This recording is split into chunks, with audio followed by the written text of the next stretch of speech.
So Biden comes out today and again blames Putin for the inflation. In fact, he says a lot of stuff just in a minute of blaming a whole lot of people and a lot of things other than himself. And now, second big reason for inflation is Vladimir Putin and gas prices. Not a joke.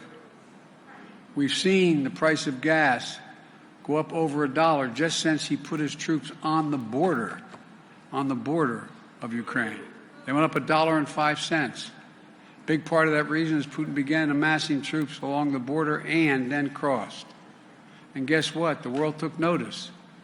The market anticipated. Prices went up. And then Putin invaded. Make no mistake, the current spike in gas prices is largely the fault of Vladimir Putin. It has nothing to do with the American Rescue Plan. Back to Wall Street. Wall Street estimated that the San Francisco Federal Reserve analyzed it, said the rescue plan contributed only 0.3% to inflation. 0.3%. That's coming from the Fed.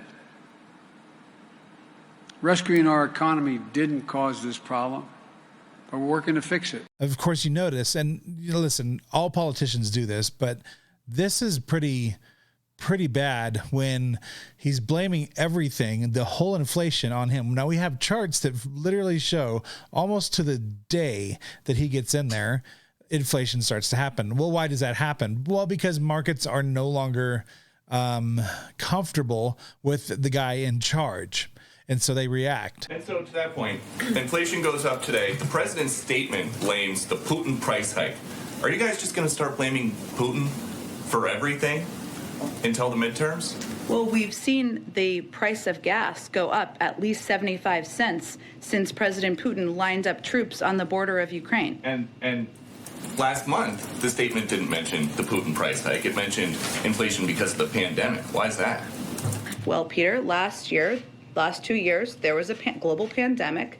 Everyone who's global economists have all agreed that that has been the biggest contributor to date of inflation because of the impact on the supply chain. Obviously, global events impact the global economy, as well as global inflation.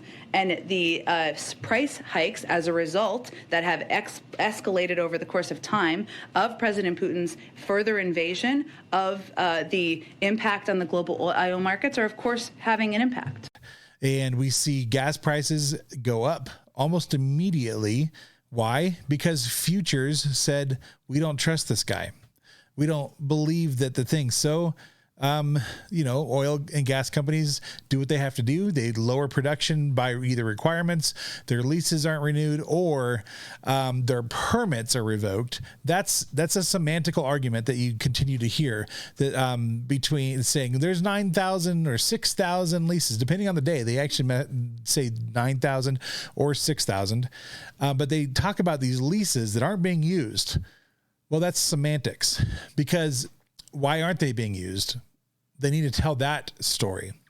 They're not being used because of permit issues or because of the extreme costs that it takes to actually drill a well. At these high prices, it's not really affordable for a lot of oil companies. Now, I know that everybody thinks of oil companies in terms of the large conglomerates, because there are large conglomerates, but the truth of the matter also is a lot of oil companies are very small. In fact, a lot of them are 1 and 2, 3 guys in an office somewhere sitting in a business center that hire the crews that go out and contract the crews to go out and drill the oil rigs. That's the reality of most oil companies in the world are really small businesses.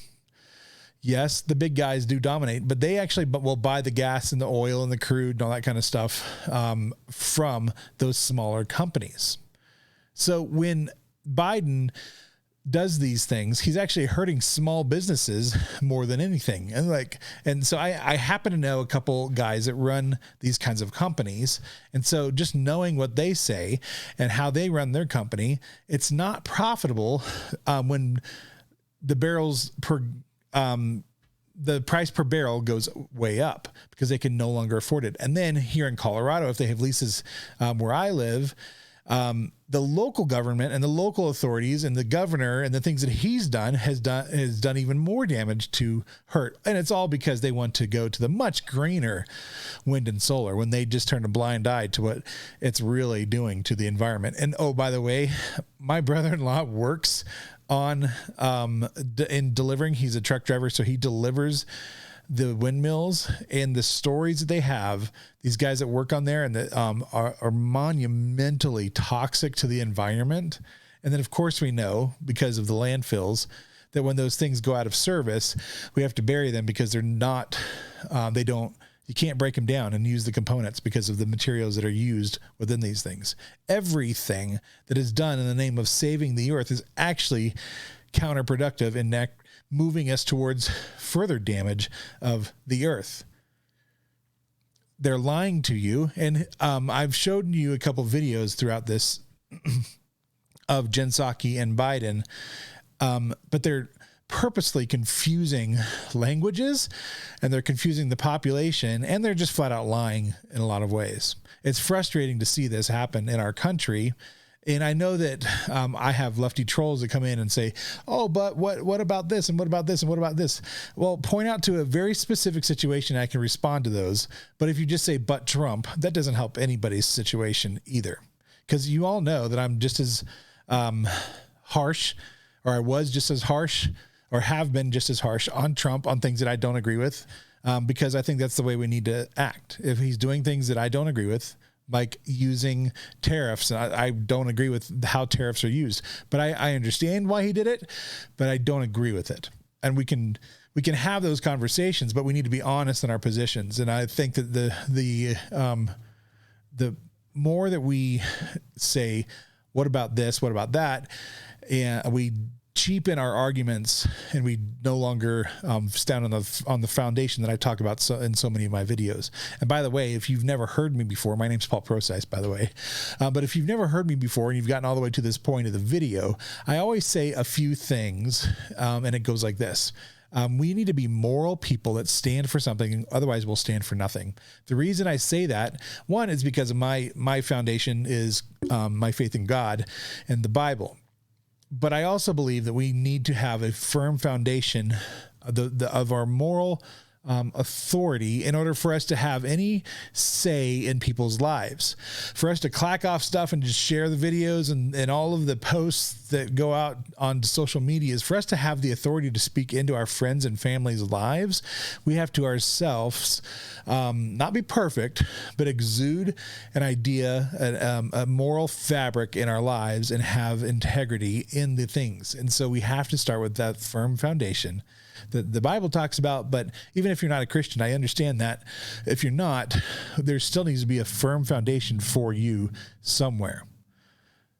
That hopefully in America, that's at least with the Constitution. And if you have any understanding of history, we have to do that because we're going so far away from our constitutional rights and authorities and all this kind of stuff. They just don't even care. I mean, how many times have we seen in the last 2 years, especially in the last year, with the Biden administration, has been given an order from a judge, a federal judge, or the Supreme Court, and they flat out just ignore those orders. We have a problem, and it's because they don't care. They don't have a moral fabric in their life. They only believe in their political agenda, and that's it. And that's a sad state of affairs when we get to that place as a society. Would you do me a favor? Would you share this video? Would you like and subscribe and do all the things that we're supposed to do? But would you also consider this? For $5 a month on Facebook, Facebook does not receive $1 or a penny of this. In fact, they lose money in this transaction. So if you're able to support the things that I'm doing, $5 a month helps go to a subscription. You get to be a part of an exclusive group, and that helps me pay the bills that are obviously mounting after my hospital stay, and then of course the gas prices, and just trying to raise a family. Would you consider that? It's $5 a month. If you can afford more, or if you don't want to go to Facebook, go to paulprocise.com in the About page. I've got ways that you can help me out and support me. I have my crypto addresses that you can send me stuff, or I have Stripe and PayPal and all those kinds of things too that you can support on a monthly or one-time basis or a yearly basis or whatever it is. I appreciate you guys for sticking in here. You guys have a good day.